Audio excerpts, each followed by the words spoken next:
오늘 해야 되는 거 행성의 운동 여기 해보죠. 행성의 운동에서요. 우리 행성의 운동이 막바로 등속 원운동 뒤에 붙어있는 건 뭐냐면 행성들도 원운동하기 때문이야. 행성들도 원운동하기 때문에 원운동 뒷부분에 행성의 운동이 붙어버렸어요. 근데 이거는 보면 중학교 3학년에 있는 맨 뒤에 천체 운동에서 나오는 부분이야. 그리고 이거는 그대로 지구과학에서도 나와. 그래서 선생님이 천체물리학과 나왔는데요. 지구과학에서 이 케플러 법칙이라는 게 그대로 나오거든요. 그래서 이 부분은 지구과학을 하려고 해도 여러분들 좀 기억해야 되고 중독 내용이랑도 연결되기 때문에 면접 대비하는 친구들은 특히나 열심히 들으셔야 된다. 가서 헛소리 안 하게. 선생님이 요번에요. 자사 아이들 면접 대비 들어갔었는데 잠깐. 이제 하나나 상산이나 뭐 용인 외대보거나 뭐 이렇게 쓰면서 자소서에 과학 내용을 쓰는 친구들이 있는데 이제 과거 과학 같은 경우에 이제 선생님들이 자소서 쓴 거를 이제 완벽하게 다 같이 오류 확인하고 이렇게 하는데 자사 친구들은 과학 선생님들하고 연결성이 있는 아이들은 오류가 있는지 확인하는데 연결성이 없는 외부에서 쓰고 온 아이들은 선생님들이 확인을 못하고 그냥 자소서 입력 다 한 다음에 면접 들어갔었는데 오류가 있는 친구들이 한두 명이 발견이 됐어요. 그럼 되게 곤란하거든요. 면접 대비를 되게 열심히 해도 자소서 내용에 오류가 생기면 이게 좀 곤란한 상황이 발생을 해요. 그래서 자 내용을 정확하게 듣고 자기가 아는 내용들까지만 확실하게 쓰시고요. 모르는 내용은 학교 선생님이든지 학원 선생님이든지 컨펌을 받고 입력할 수 있게끔 해주셔야 합격할 수 있는 가능성이 훨씬 더 커진다. 자, 그래서 그렇게 오류가 있는 친구들은요 나중에 자소서 면접할 때 이거 오류가 있다는 거 나중에 공부하고 나니까 알겠죠? 라고 해서 말을 바꿔서 설명하는 연습들을 시켜줘요. 그래서 그런 식으로 해서 오류가 없게끔 오류를 발견하면 고칠 수 있게끔 하는 연습들도 하셔야 돼요. 자, 그 중에서 행성의 운동은 중학교 내용이랑 연결되니까 우리가 한번 어떤 내용이 있는지를 한번 해보자 라고 하면 자, 하늘에 떠있는 천체들이요. 하늘에 떠있는 천체 중에서 우리요 태양계 안에 태양도 있고 수금지하고 참해도 있고 달도 있고 막 그래. 자, 이러한 천체들의 각각의 지위가 있어요. 그죠? 네. 인간 사회에서도 지위가 있는 것처럼 천체에서도 지위가 있단 말이야. 그럼 그 중에서 우리가 별이라고 하는 아이는 어떤 애들이 별이야? 항성. 어떤 애가 항성이야? 그쵸. 똘똘하네. 우리가 하늘에 떠있는 모든 아이들은 천체라고 하는데요. 이 천체들은 각각의 지위를 갖습니다. 그 중에서 별이라고 하는 아이를 무슨 말로 항성이라고 해요. 항성의 조건은 여러분들 알고 계시네요. 스스로 빛을 내는 아이. 그럼 보면 지구나 달은 스스로 빛내니? 아니죠. 태양빛을 반사해서 보이는 것 뿐이야. 그래서 우리가 밤하늘에 떠있는 달빛을 본다는 건 사실은 잘못된 표현이야. 햇빛이 반사된 걸 보는 거야. 알겠어? 그러니까 태양계 안에는 별이라고 지칭할 수 있는 아이가 누구밖에 없어요. 태양 하나밖에 없어요. 얘만 스스로 빛내요. 됐죠? 그래서 태양이 이렇게 빛을 내고 있는 태양만 별이고요. 그 주변을 돌고 있는 수금지와 목토 천해라고 하는 지구와 같은 아이들은 이 별이라고 하는 항성을 중심으로 공존하는 아이들이죠. 걔네들은 우리가 뭐라 그러니? 움직일 핵과 새가 행성이라고 불러요. 됐어. 그래서 행성의 조건은 바로 항성이라고 하는 별을 중심으로 뭐하는 아이야? 공전하는 아이만 우리가 행성이라고 하겠다. 태양계 안에는 행성이 8개 있다. 이런 얘기야. 됐죠? 명왕성은 퇴출당했으니까 수금지와 목토 천해까지 8개의 행성만 존재한다. 이렇게 얘기하는 거고. 자, 그런가 하면 얘가 지구라고 하면 우리의 달은 뭐하니? 달은요. 됐어? 지구를 중심으로 공전하지 태양을 중심으로 공전하지 않습니다. 됐어? 그렇다면 이렇게 항성이 아니고 행성을 중심으로 공전하는 아이도 있다는 거죠. 그 아이는 뭐라고 해야 된다? 위성이라고 해야 된다. 이겁니다. 그래서 달은 지구의 위성이고요. 인간의 기술이 발달해서 지구를 중심으로 도는 인간들이 만든 기술로 만든 아이도 만들어지죠. 그래서 얘는 인공적으로 만들어진 위성이야. 그래서 뭐라 그래요? 인공위성. 이렇게 얘기하는 거예요. 알겠습니까? 이런 식으로 해서 각각의 천체들은 그 천체들의 운동에 따라서 지위가 결정이 됩니다. 그렇죠? 그 중에서 우리는 이러한 행성들이 어떻게 운동하고 있는지를 알아보고 싶었던 거죠. 옛날에 하늘을 보고 점을 치는 사람들이 항상 되게 많았어요. 그래서 별자리의 위치를 보고 제왕의 별이 떴다는 둥 막 이런 얘기 하잖아요. 그군이 어떻게 될 거라는 둥 이런 얘기를 하는 점성술사들이 지금의 천체물리학자들이에요. 그래서 지금으로 얘기하면 천체물리학자들이 옛날에는 점성술사였단 말이죠. 자, 그래서 옛날에 별의 운동에 대해서 관심을 가지고 있었던 다양한 과학자들이 있었겠죠. 그 중에서 티코 브라헤라고 하는 아이도 하늘에 떠 있는, 그래서 별들의 위치를 정확하게 기록하는 점성술사였어요. 걔가 20년에 걸쳐서 별들, 그 다음에 행성들의 위치를 정확하게 기록을 했었단 말이에요. 20년 동안. 그러니까 그 기록한 자료가 얼마나 많겠냐. 이 교실을 꽉 채우고도 남을 정도로. 그래서 엄청나게 자료를 많이 가지고 있었어. 근데 문제는 티코 브라헤는 관찰하는 능력은 있는데 관찰한 정보를 가지고 해석할 수 있는 능력이 부족해요. 왜? 모든 운동을 해석하기 위해서 기반은 뭐다? 수학이거든요. 그게 부족했던 친구야. 그래서 그 사람은 자기가 관찰한 거 가지고 그 아이들의 운동의 규칙성을 해설하려고 했더니 해석할 수 있는 수학적 능력이 조금 부족해. 그래서 연마을에 별에 대한 관심도 있지만 수학력이 되게 뛰어난 사람이 있었어요. 그 사람이 케플러예요.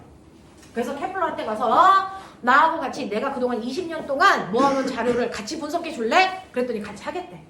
그래서 동업하기로 딱 계약을 하고 나서 어떻게 해서 티코 브라헤가 방광염에 걸려서 죽었어요. 왜? 하늘에 떠있는 별들 관찰하다가 쉬싸는 걸 까먹었어. 그래서 계속 오줌을 참다 보니까 방광염에 걸린 거야.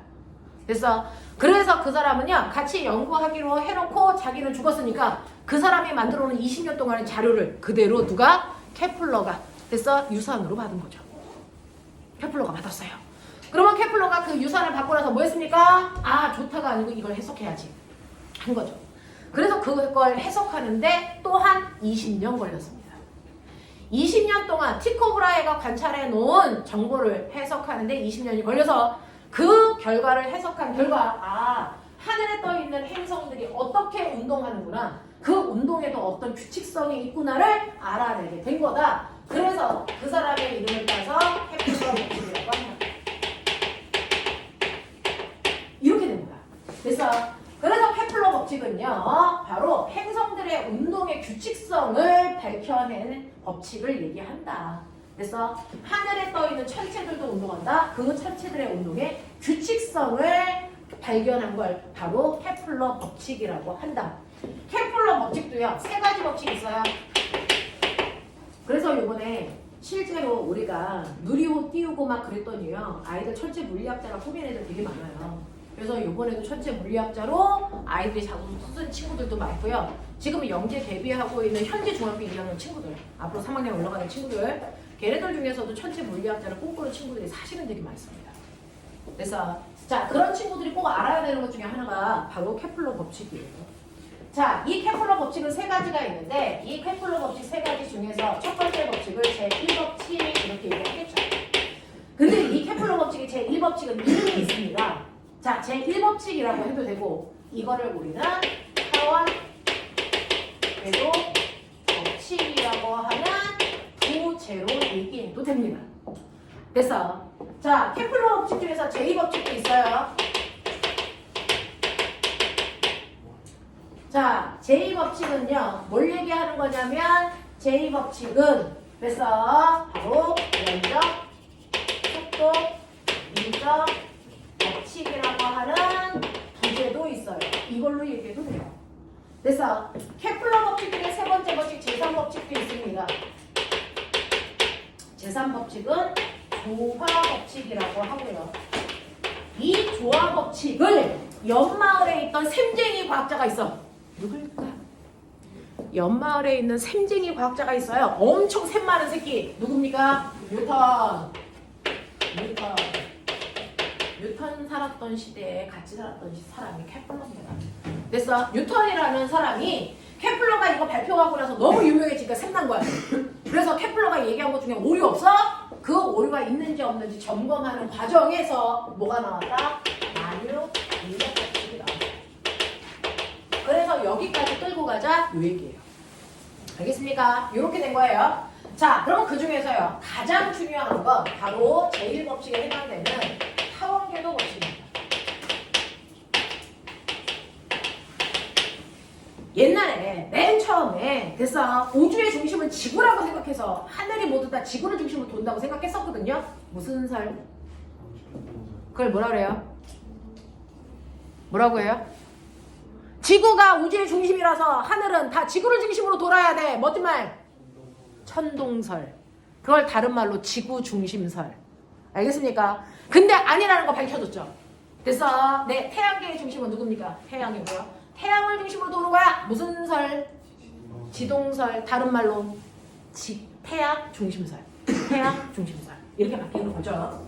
자, 그러면 이렇게 태양을 중심으로 지구가 공전을 하는데 옛날에는 태양을 중심으로 지구가 공전해도 그 공전 궤도가 바로 어떤 도형을 만든다고 그랬어요? 원궤도를 돈다. 이렇게 생각했어요. 그래서 옛날에는 이렇게 태양을 중심으로 놓고 반지름의 크기가 일정한 그래서 원궤도를 그리면서 지구가 돌 거야 라고 생각했었어. 근데 실제로 케플러가 분석해보니까 원궤도를 돌지 않는다는 겁니다. 그래서 태양을 중심에 놓고 지구가 원궤도를 그리면서 1년 동안 공전하는 게 아니었어. 지구의 위치를 해보니까 원궤도 바깥쪽에 있을 때도 있고 안쪽에 있을 때도 있어. 그래서 원궤도를 그리는 게 아니라는 거야. 그럼 무슨 궤도를 그리는지를 그걸 계속 분석해 봤더니 얘가 그린 거 그래서 원이 아니고 뭐였다? 타원이었다라는 겁니다. 그러면 원을 그릴 때는요. 중심으로부터 같은 거리만큼 떨어져 있는 점들의 모임이 원이죠. 맞아요? 타원은요. 타원을 그리려면 뭐가 필요합니까?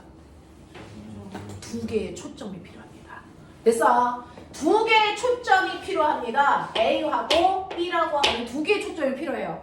자, 그래서 여러분들이 두 개의 초점에다가 못을 박아놓고요. 거기다가 실을 이렇게 연결해. 그래서 실 전체 길이가 10cm야. 전체 길이를 연결하고요. 그 두 개를 연결한 다음에 그 전체 길이에 어느 쪽이든지 연필로 해가지고 실이 이렇게 되게끔 하세요. 그래서 이 실을 끌고 가면서 이렇게 그려가. 이게 바로 타원입니다. 그래서 타원은 두 초점으로부터 여기서부터 여기까지가 6cm, 여기서부터 여기까지가 4cm, 합이 10cm.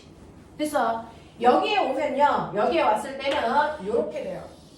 여기가 7cm, 여기가 3cm. 그래도 합이 10. 그래서 두 초점으로부터 떨어져 있는 거리의 합이 일정한 점들의 모임이 타원입니다. 알겠냐? 요게 바로 타원이거든요. 그래서 이러한 타원 궤도를 그리면서 돈다라는 얘기입니다. 자, 그러면 이러한 타원을 그리면서 도는데 그때 이 두 개의 초점 중 반드시 하나의 초점에 누가 있다? 타원, 태양이 있습니다. 그래서 태양을 하나의 초점에다가 놓고 타원 궤도를 그리면서 지구가 돕니다. 그럼 반대쪽 초점에 누구 있어요? 아무것도 없어요. 됐어요? 네, 이렇게 됩니다. 자, 그래서 이렇게 하면서 타원 궤도를 그리면서 도는데 이 중에서 지구가 태양의 이쪽에 오면 태양이랑 가장 가까이 있는 지점에 온 거죠.